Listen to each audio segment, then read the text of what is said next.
నమస్కారం. శ్రీమద్భగవద్గీత 6వ అధ్యాయము 10వ శ్లోకం. యోగీ యుంజీత సతతం ఆత్మానం రహసి స్థితః ఏకాకీయత చిత్తాత్మా నిరాశీ అపరిగ్రహః.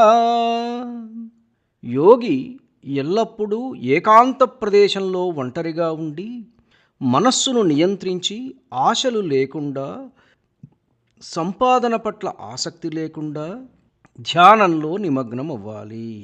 ధ్యాన యోగానికి అవసరమైన పరిస్థితులు మరియు మెంటాలిటీ, మనస్తత్వం గురించి కృష్ణ పరమాత్మ చెప్తున్నారు.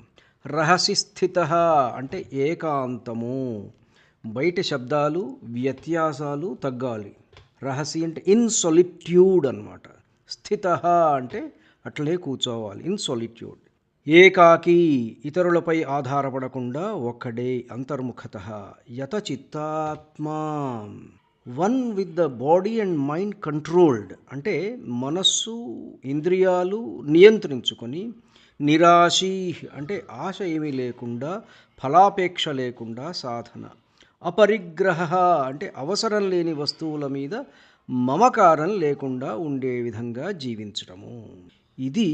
ఈ విధంగా ఉండాలి యోగి అని కృష్ణ పరమాత్మ చెప్తున్నారు. సరే, దీనిని కొంతలో కొంతైనా సరే, కొంతలో కొంత మనం యోగిగా పూర్తిగా మన నిత్య జీవితంలో మారితే ఓకే.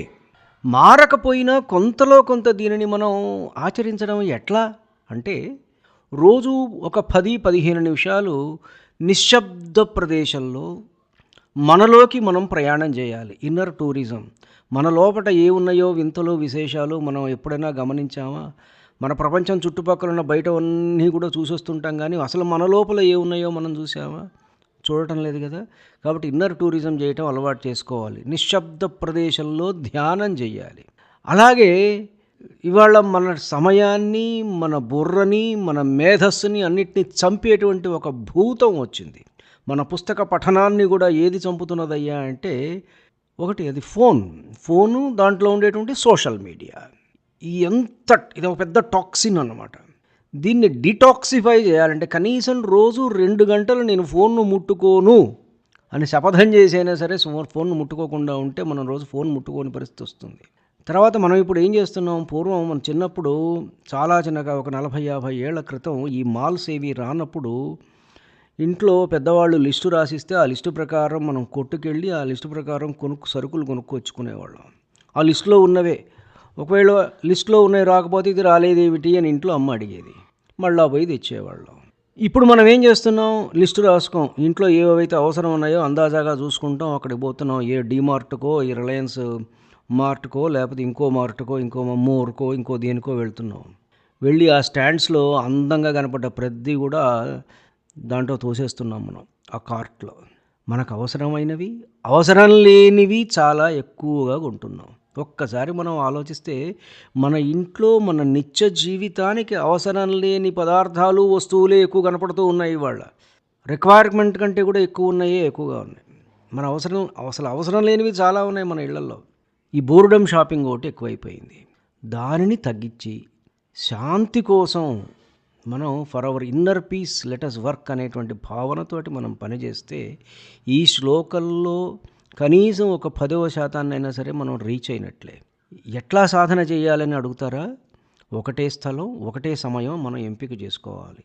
ఒక స్థలం, ఒక ప్రదేశం, మన ఇంట్లో ఎక్కడైనా సరే ఒకటే సమయం నిటారుగా కూర్చొని శ్వాస మీద దృష్టి పెట్టి, ఆలోచనలు వస్తూ ఉంటాయి. పనికిరాని ఆలోచనలు వస్తుంటాయి, పిచ్చి ఆలోచనలు వస్తుంటాయి, మనల్ని డిస్టర్బ్ చేసేటువంటి ఆలోచనలు వస్తుంటాయి, నెగిటివ్ థాట్స్ వస్తుంటాయి, పాజిటివ్ థాట్స్ వస్తుంటాయి, డర్టీ థాట్స్ వస్తుంటాయి, అనవసరమైన అన్నీ వస్తుంటాయి. వాటన్నింటినీ కూడా మనం అబ్జర్వ్ చేస్తున్నాం అంతే. ఆలోచనలు నేను కాదు, ఆలోచనలు ప్రవాహము. ఆ ప్రవాహాన్ని మనం ఒడ్డున కూర్చొని గమనిస్తున్నాము. ఎట్లయితే కాలువ ఒడ్డున కూర్చొని పోయేటువంటి నీటి ప్రవాహాన్ని మనం గమనిస్తూ ఉంటామో, ఆ విధంగా మన మనస్సు అనేటువంటి కాలువలో ప్రవహించేటువంటి ఆలోచన ప్రవాహాన్ని మనం సాక్షీభూతంగా అట్లా గమనిస్తూ ఉండటమే. ఈ రకంగా మనం అలవాటు చేసుకుంటే మనస్సులో శాంతి అనేటువంటిది స్థిరమవుతుంది. ఆత్మశాంతి లభిస్తుంది. ధన్యుణ్ణి. నమస్కారం. మీ ఊటుకూరు జానకి రామారావు.